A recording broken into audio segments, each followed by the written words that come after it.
Lorsqu'on parle des conflits auxquels est mêlé l'islam aujourd'hui, en fait, on parle de deux choses. D'une part, des combats menés au nom de l'islam contre une autre religion ou une autre culture. Par exemple, le combat que mène le djihadisme moderne contre un Occident souvent assimilé à l'Occident chrétien ou aux croisés. Ce qui s'inscrit dans une certaine continuité historique, puisque l'islam a été une religion en expansion depuis son foyer d'origine, jusqu'à recouvrir une grande partie de l'Eurasie et de l'Afrique, ce qui bien sûr l'a amené à être en conflit avec d'autres religions et d'autres cultures. Mais il y a aussi d'autres conflits qui ont à voir avec les divisions qui existent à l'intérieur même de l'islam. L'immense majorité des musulmans, environ 85%, se réclament du sunnisme, dans une ère qui va du Maroc jusqu'à l'Indonésie. Et donc seulement une faible minorité, de l'ordre de 15%, se réclame de l'autre tradition musulmane, le chiisme. Alors, ça n'est pas très important. Eh bien si, parce que au cœur du monde musulman, dans cet espace qui se trouve entre la Méditerranée et l'océan Indien, le chiisme occupe une place très importante. Le chiisme est hégémonique en Iran, majoritaire en Azerbaïdjan, en Irak et au Bahreïn, presque majoritaire au Yémen, 30 à 40% de la population, et très bien représenté, 10 à 20% de la population dans les pays voisins. Donc une division importante au cœur même du monde musulman. Et comme les choses sont toujours plus compliquées que ce que l'on croyait dans un premier temps, il faut signaler l'existence d'un troisième courant, l'ibadisme, qui dès le départ ne se reconnaît ni dans le sunnisme ni dans le chiisme. Il est très minoritaire, pas plus d'1% du total des musulmans dans le monde, mais il est majoritaire dans un État, le sultanat d'Oman. Quant aux deux grands courants, le sunnisme et le chiisme, comme toutes les religions, ils ont connu une certaine diversification au cours de l'histoire. Dans le sunnisme, on distingue diverses écoles juridiques, c'est-à-dire diverses interprétations de la loi religieuse, la charia. Par exemple, le wahhabisme, qui domine la péninsule arabique depuis le début du XXe siècle, eh bien, c'est une école juridique, c'est l'interprétation la plus rigoureuse et la plus conservatrice de la loi musulmane. Pour ce qui concerne le chiisme, il a donné naissance à des branches qui souvent se sont considérablement éloignées de la religion originale. Par exemple, pour les Alaouites de Syrie, le clan, enfin la religion à laquelle appartient la famille Assad, on peut sérieusement se poser la question de savoir s'ils sont toujours musulmans. Pour les Druzes, que l'on rencontre en Syrie, au Liban, en Israël, on s'accorde en général pour dire qu'ils ne sont plus musulmans. Alors dans cet ensemble musulman mais très diversifié, on aurait tort de voir dans les divisions religieuses la cause unique ou même la cause principale des conflits. Il y a eu de longues périodes pendant lesquelles les rapports entre sunnites et chiites étaient tout à fait sereins et pacifiques. Et à l'inverse, il y a des conflits inexpiables et interminables qui opposent, par exemple, des entités sunnites, hein. Les Turcs et les Kurdes sont deux peuples à majorité sunnite. La monarchie saoudienne et ses ennemis mortels, que sont Al-Qaïda et Daesh, se réclament tous du sunnisme et même du sunnisme le plus rigoureux. Cependant, cette division entre sunnisme et chiisme joue un grand rôle dans l'espace central musulman en raison de la façon dont sont organisés les peuples sur ce territoire. Chez nous, en Europe occidentale, l'organisation de base, c'est la nation, c'est l'État-nation. Lorsqu'on dit un Français ou un Allemand, on voit à peu près ce que cela veut dire. Par contre, au Moyen-Orient, si on dit un Syrien ou un Irakien, Ça ne veut pas dire grand-chose si on ne précise pas aussi à quelle communauté il appartient.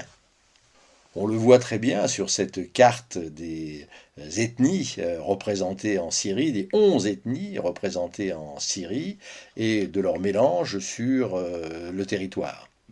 Or, dans l'identité, dans la définition de chacune de ces communautés, la religion et la langue jouent un rôle essentiel. Et la question donc, ce n'est pas qu'ils aient des religions différentes, mais que lorsque ces communautés entrent en conflit pour des raisons diverses et variées, eh bien leur lutte prend aussi un aspect de lutte religieuse. Et c'est la même chose lorsque le conflit oppose non pas des communautés, mais des puissances régionales. Aujourd'hui, le conflit majeur, c'est celui qui oppose l'Arabie saoudite à l'Iran. Alors, il y a là, entre Arabes et Perses, un conflit qui vient du fond des âges, qui oppose alors de part et d'autre du golfe arabo-persique deux puissances dont les intérêts sont différents et contradictoires, mais conflit qui est encore compliqué par le fait que chacun, l'Arabie des Saouds, sunnites et wahhabites, et puis l'Iran chiite, sont convaincus d'être les véritables héritiers de la religion du prophète. Il n'est donc pas inintéressant de rappeler comment cette division entre sunnisme et chiisme remonte aux origines de l'islam et s'est faite dans des conditions tragiques qui ont fait naître deux traditions religieuses différentes et qui ont laissé des traces culturelles extrêmement profondes. Pour comprendre ce qui est à l'origine de la division entre musulmans sunnites et musulmans chiites, il faut tout d'abord retracer une généalogie simplifiée de la famille du prophète Muhammad. Le grand-père du prophète, Abd al-Muttalib, qui vécut à la Mecque au VIe siècle, eut entre autres deux fils, Abu Talib et Abdallah. Abdallah est le père de Muhammad, né à la Mecque vers 570. Abdallah est mort peu de temps avant la naissance de son fils. Muhammad a donc été élevé par son oncle, Abu Talib, et son grand-père, Abd al-Muttalib. Abu Talib a lui-même eu, entre autres, un fils, Ali, né vers 600. Ali est donc le cousin de Muhammad et très nettement son cadet, environ d'une trentaine d'années. Selon la tradition musulmane, la mission du prophète connaît une étape décisive en 622 avec l'hégire ou la séparation, c'est-à-dire le départ de Muhammad de la Mecque, où il avait été persécuté, pour Médine. Mais bien avant cette date, en 595, donc lorsqu'il avait environ 25 ans, Muhammad avait épousé une riche veuve de la Mecque, Khadija, qui lui a donné plusieurs enfants, dont une fille, Fatima, née vers 606. Fatima, qui selon la tradition musulmane était l'enfant préféré de Muhammad, épouse sans doute en 624 son cousin Ali. Pratique surprenante au regard des critères de l'Europe chrétienne, mais qui n'était absolument pas tabou au Moyen-Orient. De cette union naissent, entre autres, deux fils, Hassan en 624 et Hussein en 626. La polygamie étant la règle unanimement acceptée parmi les tribus arabes de la péninsule, le prophète Muhammad eut de nombreuses épouses, de 11 à 15 selon les décomptes retenus par les différentes écoles musulmanes. On en retiendra surtout deux parce qu'on retrouvera leur père par la suite. La deuxième épouse, Aïcha, fille de Abu Bakr, et la quatrième épouse, Hafsa, fille de Oumar. Le prophète Muhammad meurt en 632 après être revenu en vainqueur à la Mecque et avoir à peu près soumis l'ensemble de la péninsule arabique à la nouvelle religion. Il n'a pas laissé de testament ni de règles précises pour sa succession. Son cousin et gendre Ali, qui fut aussi un de ses plus proches compagnons, se verrait bien occuper la place de successeur calife en arabe. Mais les principaux notables de la Mecque préfèrent organiser une élection dont sort victorieux Abou Bakr, beau-père et lui aussi proche compagnon du prophète, et qui devient ainsi le premier calife. Ali manifeste son dépit en refusant pendant plusieurs mois de reconnaître Abou Bakr, puis il se soumet. C'est donc bien Abou Bakr qui est le premier calife de 632 à 634, et c'est sous son califat que le contrôle réel de la Mecque est étendu à l'ensemble de la péninsule arabique. Le califat d'Abou Bakr ne dure que 2 ans. Il était déjà âgé, une soixantaine d'années, lorsqu'il avait accédé à la fonction, et il meurt de maladie en 634. Avant de mourir, en accord avec son entourage, il a désigné comme successeur un autre beau-père du prophète, Oumar, ou Omar, selon les systèmes de transcription choisis. Oumar qui devient donc en 634 le deuxième calife. Le califat d'Omar est particulièrement prestigieux. Il dure 10 ans, de 634 à 644, et il voit la première expansion fulgurante de l'islam, en direction du nord, aux dépens de l'Empire byzantin qui recule, et de l'Empire perse sassanide qui est détruit. Expansion également en direction de l'ouest, l'Égypte est prise à l'Empire byzantin. Le califat d'Oumar est également important sur le plan religieux. Il voit une codification de la religion musulmane, en particulier l'établissement des règles du pèlerinage à la Mecque et le choix d'un nouveau calendrier, un calendrier musulman dont l'an 1 est l'année de l'Hégire.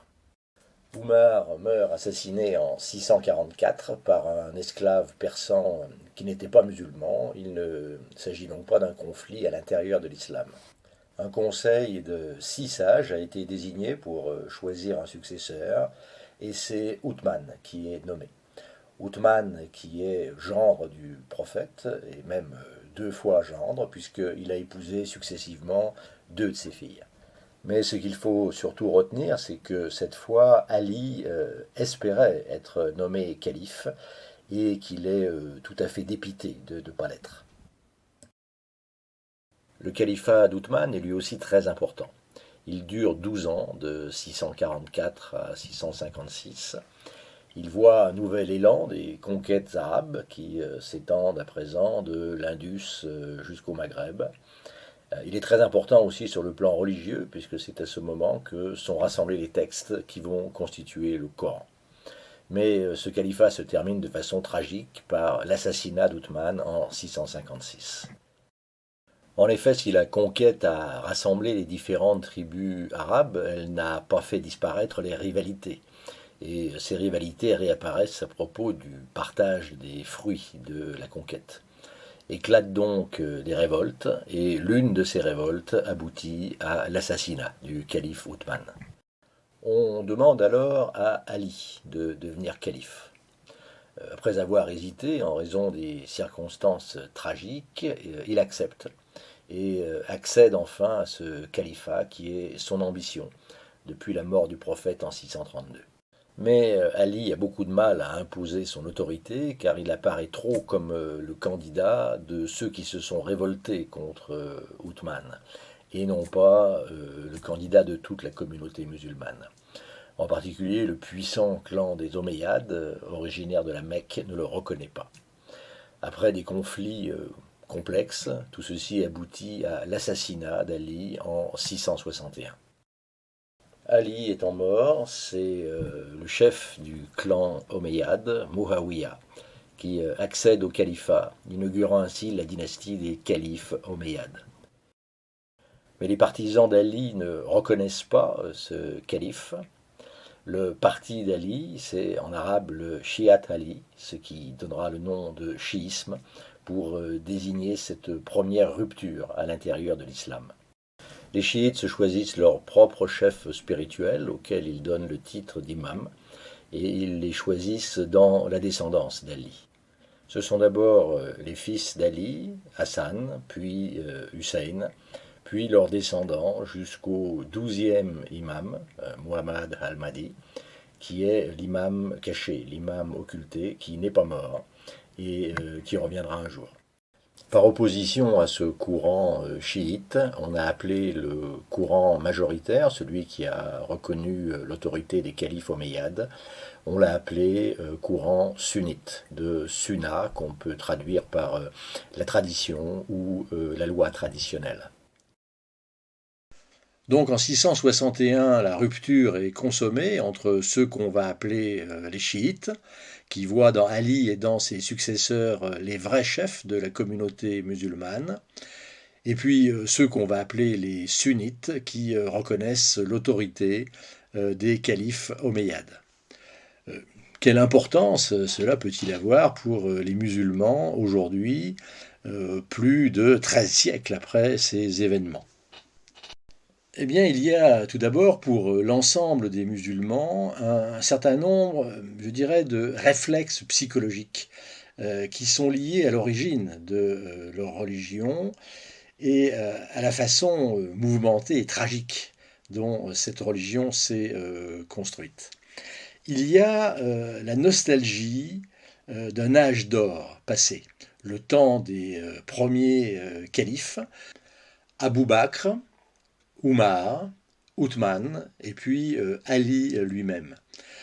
Quatre premiers califes qu'on appelle les califes Rachidoun, les califes bien guidés, et qui auraient dirigé la communauté musulmane durant une sorte d'âge d'or d'avant la division, un âge d'or auquel on pourrait être tenté de revenir.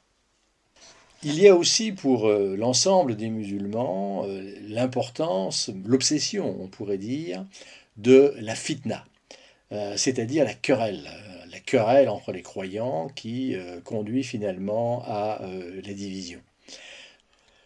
Querelle entre les croyants que l'on peut considérer comme le mal suprême, mais qui peut être aussi une épreuve nécessaire, une épreuve par laquelle il faut passer pour trouver la vraie voie selon la volonté de Dieu.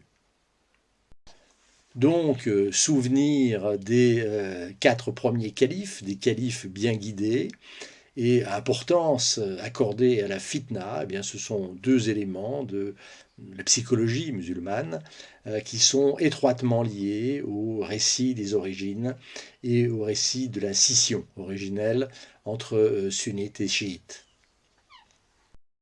D'autre part, à partir de cette scission, se sont développées non pas deux religions différentes, mais deux sensibilités religieuses assez différentes.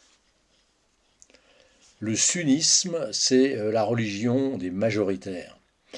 Le chiisme, c'est souvent la religion des minorités persécutées. Il n'est pas anodin que les grandes fêtes religieuses du chiisme célèbrent le martyre des premiers imams, en particulier le martyr d'Hussein, tué à la bataille de Kerbala en 680. Pour les sunnites, le Coran, qui est la parole de Dieu, se suffit à lui-même. Donc il n'y a pas de clergé, il y a des hommes plus sages qui aident les autres à lire le Coran, mais tout le monde peut avoir accès directement à la parole de Dieu. La fonction de ces hommes pourrait assez être comparée à celle des pasteurs dans le culte protestant. Pour les chiites, le Coran, la parole de Dieu, doit être interprété et c'est le rôle d'un véritable clergé structuré et hiérarchisé que l'on pourrait du coup assez bien comparer au clergé catholique. On voit donc des différences suffisamment importantes pour que, en cas de conflit, chacun soit convaincu d'être le seul à incarner la véritable religion.